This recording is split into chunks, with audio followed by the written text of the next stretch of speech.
today we are going to discuss general equation of a line. Okay, you have already done this in 10th standard, in 9th standard as well. General equation हमारा क्या हुआ करता है line का, ax plus by plus c is equals to 0. It is a linear equation of line. Okay, यहाँ पर ये जो है हमारे कैपिटल ABC लिए स्मॉल ABC भी आप ले सकते हो, डजंट मैटर, ठीक है. बट यहाँ पर हमारा जो इंटरसेप्ट फॉर्म है उसमें हम नीचे x और y इंटरसेप्ट को स्मॉल a b लेते हैं ना, इसलिए इसमें हमने जो है कैपिटल ABC ले लिए हैं. ठीक है, तो 9th और 10th क्लास में तो आपने स्मॉल ABC ही लिए हैं. Okay, where this a is the coefficient of x, b is what, it is coefficient of y, and c is what, it is a constant term. You have already done this. Okay, now what will we do? We are going to reduce this general equation जो हमने किए थे, कौन कौन से form किए थे, slope intercept form किया था, इक्वेशन ऑफ लाइन्स जब हमने की थी, डिफरेंट फॉर्म्स होते हैं ना, और हमने क्या किया था इंटरसेप्ट फॉर्म, उसमें अगर इसको कन्वर्ट करना हो तो क्या. और कई बार होता है कि हमको लाइन का इक्वेशन जो है जनरल फॉर्म में गिवन होता है और हमको स्लोप रिक्वायर्ड होता है, एक्स वाई इंटरसेप्ट रिक्वायर्ड होते हैं, तो वो कैसे निकालोगे. इसलिए इसको हमको कैसे रिड्यूस करना है उन फॉर्म्स पे वो हम यहाँ पे डिस्कस करेंगे.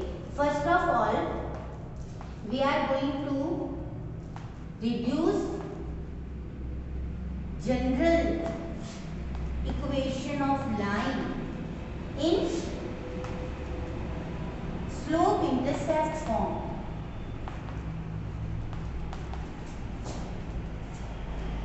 अपना स्लोप इंटरसेप्ट फॉर्म कौन सा हुआ करता था, y is equals to mx plus c, है ना, जहाँ पे m it is the slope of line and c is what, y intercept. y axis का जितना पोर्शन लाइन काटते हुए जाते हैं उसी को तो अपन बोलते हैं ना c, यानी y intercept. ओके, तो this is our general equation, इसको ले लो.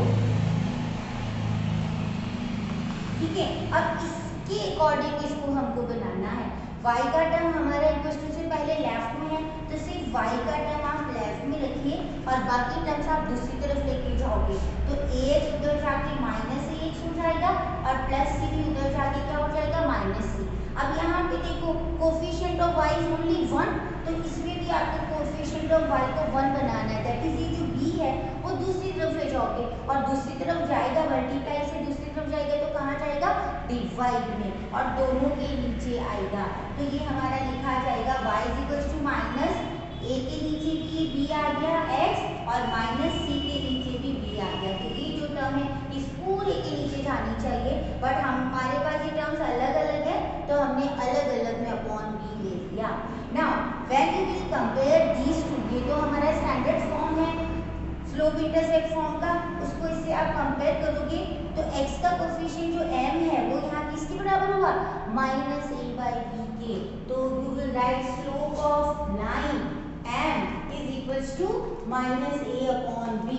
और अगर अपन वर्ड्स में लिखिए तो a हमारा क्या होता है, coefficient of x, coefficient of x, और ये b हमारा क्या है, it is coefficient of y.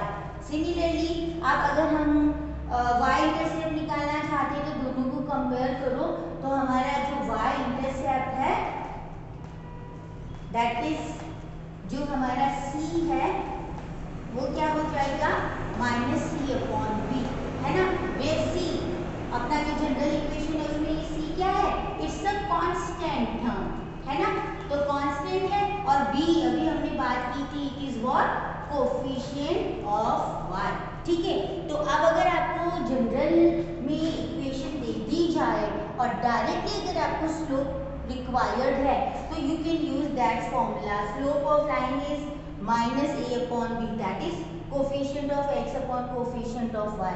तो आप डायरेक्ट निकाल सकते हो. इसी तरह से आपको y इंटरसेप्ट रिक्वायर्ड है तो आप सीधा formula minus c by b से निकाल सकते हो. ठीक है, तो इसी पे बेस्ड हमारा जो एक्सरसाइज है, एक्सरसाइज 10.3, तो मैं क्वेश्चन हाथ में ले लेती हूँ. क्वेश्चन नंबर 1 में आपको यही करना है कि equation in general form is given to you and you are going to reduce it in slope intercept form. ठीक है, तो वो हम डिस्कस कर लेते हैं। तो फर्स्ट क्वेश्चन का जो फर्स्ट पार्ट है, equation given to you is this one, x plus 7y is equal to 0। इसको आपको क्या करना है, स्लोप इंटरसेप्ट फॉर्म में रिड्यूस करना है। तो आपको सीधा जैसे अभी यहाँ पे समझाया था, ये y का टर्म आपने इधर रखा और x का टर्म आप दूसरी तरफ लेके चले गए। कांस्टेंट तो है ही नहीं, वो आपका 0 हो जाएगा। ठीक है, y के साथ हमको कोफिशिएंट नहीं चाहिए होता है, तो ये हो जाएगा x/7। आप +0 रख सकते हो if constant is not there. Okay, तो अब ये हमारा आ गया स्लोप इंटरसेप्ट फॉर्म। तो हम इसको, क्योंकि स्लोप इंटरसेप्ट फॉर्म में करने के बाद फर्स्ट क्वेश्चन में आपको स्लोप और y इंटरसेप्ट भी देना है ना। तो यहाँ पर कंपेयरिंग इट y, जो हमारा स्टैंडर्ड फॉर्म है y mx c, इसे कंपेयर करा के आप m और c की वैल्यू निकाल दोगे, है ना। अगर आपको रिड्यूस नहीं करना होता और डायरेक्ट अगर आपको सिर्फ स्लोप ऑफ लाइन और y इंटरसेप्ट मांगते तो हम डायरेक्टली फॉर्मूलाज यूज में ले लेते, बट इस क्वेश्चन में पहले रिड्यूस करके फिर निकालने को बोला गया है। तो जब अपन ने रिड्यूस कर ही लिया तो फिर हम स्टैंडर्ड फॉर्म से कंपेयर कर लेते हैं। तो ये जो m होता है वो कोफिशिएंट ऑफ x हुआ करता है, तो स्लोप ऑफ लाइन m आपका क्या हो जाएगा, यहाँ पे x का कोफिशिएंट क्या है, -1/7। ऊपर कोई नंबर नहीं है, 1 कंसीडर करोगे तो -1/7 आपका आ गया स्लोप। और अपना y इंटरसेप्ट यहाँ पे कांस्टेंट है ही नहीं, 0 है, तो वो क्या हो गया 0। तो इस तरह से हमको जो है रिड्यूस करके अगर स्लोप और इंटरसेप्ट मांगे तो इस तरह से देना है। ठीक है, इसी के अंदर एक पार्ट और है, वो मैं आपको बताती हूँ।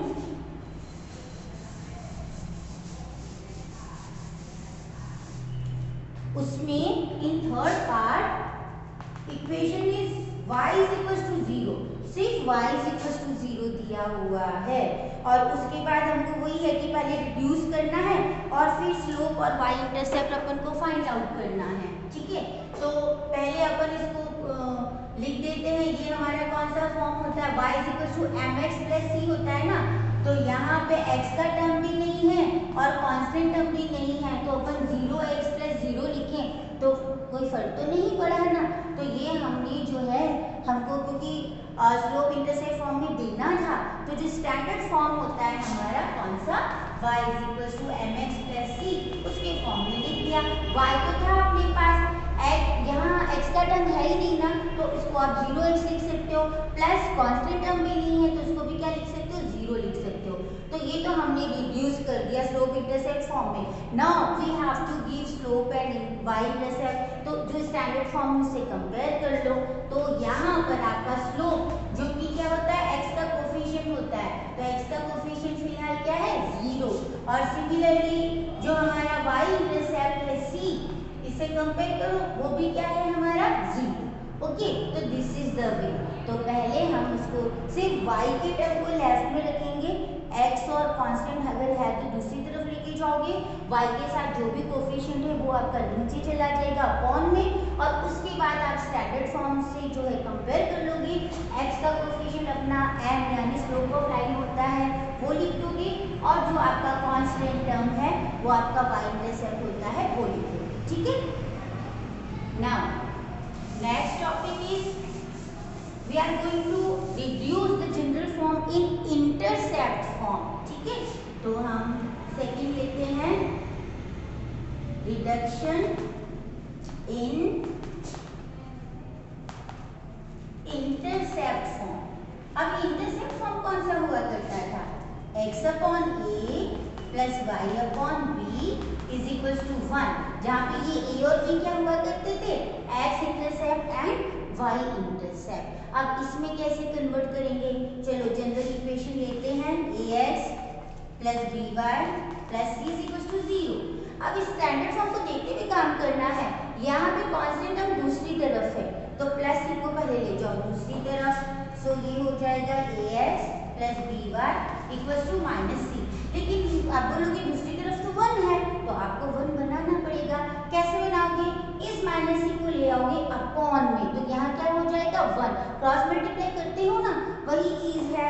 सो ये हो जाएगा ax अपॉन माइनस सी, पूरा माइनस सी को लाना पड़ेगा क्योंकि इधर में हमको +1 चाहिए होता है, और प्लस dy के नीचे भी आ जाएगा माइनस सी, तो यहाँ क्या रह जाएगा 1, जीरो मत कर देना, ठीक है। जब अपन क्रॉस मल्टीप्लाई करते कोई चीज यहाँ से आप ले रहे हो तो यहाँ अगर जीरो बचाया तो जब वापस उसको लोगे माइनस सी को जीरो से करोगे वो तो जीरो हो जाएगा, है ना। तो जब भी अपना सारा कुछ अपन कॉमन भी ले लिया करते थे तो पीछे 1 बचाते थे ना, वही कॉन्सेप्ट है, क्योंकि माइनस सी दोनों के नीचे आ गया तो यहाँ क्या बचा आपका 1, क्योंकि 1 तो सभी के साथ होता ही है ना, दैट्स व्हाई। ओके, अभी देखो x और y के साथ ऊपर कुछ नहीं है और यहाँ अपने पास a और b है तो इनको हटाना पड़ेगा, तो कैसे हटाओगे?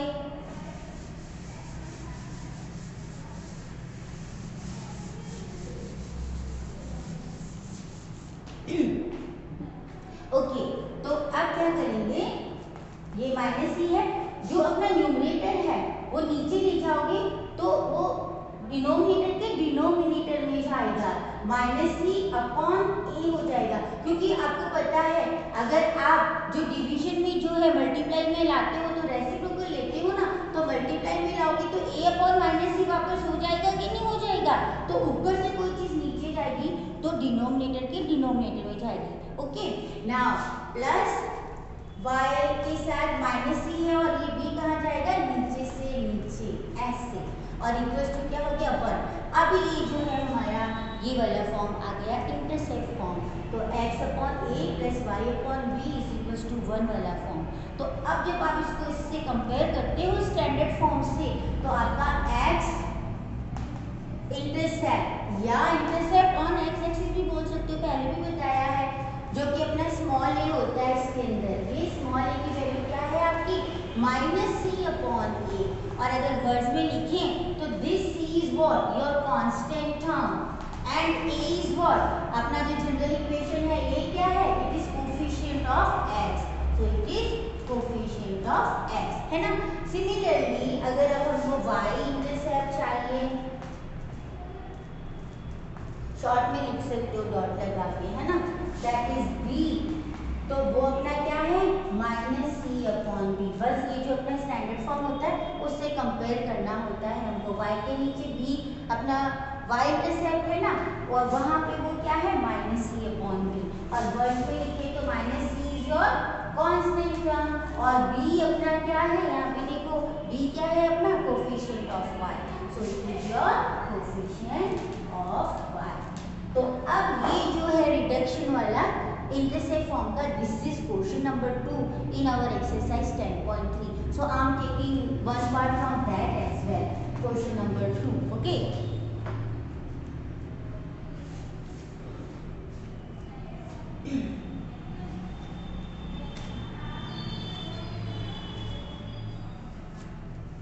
क्वेश्चन नंबर 2 में है reduce the following equations into intercept form and find their intercept on axis. पहले रिड्यूस करना है और उसके बाद इंटरसेप्ट भी निकालने हैं। तो देखो फर्स्ट पार्ट हम लेते हैं, it is your 3x plus 2y minus 12 equals to 0। तो पहले जो है रिड्यूस करेंगे और उसके बाद इंटरसेप्ट निकालेंगे। तो रिडक्शन करने के लिए हमने क्या करा था, पहले कांस्टेंट हमको दूसरी तरफ लिया था ना, ये वाला फॉर्म बनाना है अपन को, क्योंकि तो देखो ये x का टर्म ये y का term equals to minus 12 constant दूसरी तरफ चला गया। अब आपको पता है कि यहाँ पे तो हमको 1 बनाना पड़ता है, तो इस 12 को कहाँ लाना है नीचे, जैसे अपन माइनस 2 को नीचे लाए थे, ठीक है। So it become 3x upon 12, 2y के नीचे भी आ जाएगा, आएगा तो सबके नीचे आएगा इधर वाली टर्म्स, ठीक है। And it is equal to यहाँ पे क्या बचाना है 1, जीरो मत कर देना, ठीक है। और उसके बाद ऊपर आपको x और y के साथ कोई नंबर नहीं चाहिए, है ना, उसको नीचे, अच्छा यहाँ तो ये आराम से कैंसिल हो रहा है, देखो 3 4 12 नहीं कैंसिल हो रहा होता है तो ये 3 कहाँ जाता है 12 के नीचे जाता है ना, यहाँ पे भी कैंसिल हो रहा है, नहीं तो 2 12 के जो भी नंबर होता है उसके नीचे जाता है। तो this can be written like this, 3 4 हो गया और ये क्या हो गया 2 6 हो गया। चलो ये हमारा स्टैंडर्ड फॉर्म हो गया। अब अगर अपन इसको कंपेयर करें x upon A plus Y upon equals to 1, reduction तो यहाँ पे कंप्लीट हो गया। Now we are going to give x and y intercept, ठीक है। तो our x intercept which is a, जब आप कंपेयर करोगे तो a हमारा क्या है 4। सिमिलरली y इंटरसेप्ट जो हमारा b होता है कंपेयर करोगे तो वो क्या हो जाएगा 6, ठीक है। अगर आपको डायरेक्ट इक्वेशन से रिडक्शन नहीं करना होता, डायरेक्ट इंटरसेप्ट निकालने होते तो फिर हम ये फॉर्मूलाज यूज में ले लेते। तो ये रिडक्शन आपको नहीं करना है और डायरेक्ट फॉर्मूला यूज में लेना है। तो ये x intercept minus C by a है ना, तो ये माइनस लगाओगे, c आपका क्या है -12, तो माइनस माइनस प्लस 12 हुआ और नीचे a x का कोएफिशिएंट 3, तो 12 अपॉन 3 क्या हुआ 4, देखो ये रहा आपका 4 है ना। और उसके बाद हमको ये y इंटरसेप्ट निकालना होता है minus C by B, minus c आपका क्या है -12, -12 रखोगे तो वो +12 हो जाएगा, b y का कोएफिशिएंट 2, तो 12 अपॉन 2 क्या है 6, देखो ये रहा 6। तो बिना रिडक्शन करे भी आप जो है ये फॉर्मूला यूज में लेकर x और y इंटरसेप्ट निकाल सकते हो। But in this question it is given that first of all reduce the given general equation in intercept form and then find your intercepts. Got it? Or rest of the question we will do in next video. इस topic में कुछ चीजें और है, reduction in normal form, because normal form this time this year is not in the course for RBSE only, okay. अब CBSE में तो होगा, RBSE में नहीं है। And one more thing, distance of a line from a given point, वो भी अभी हमारे कोर्स में नहीं है, तो उस पे बेस्ड क्वेश्चन भी हम नहीं करेंगे, ठीक है। एक्सरसाइज में हमारे पास इन दो टॉपिक्स पे बेस्ड जो क्वेश्चन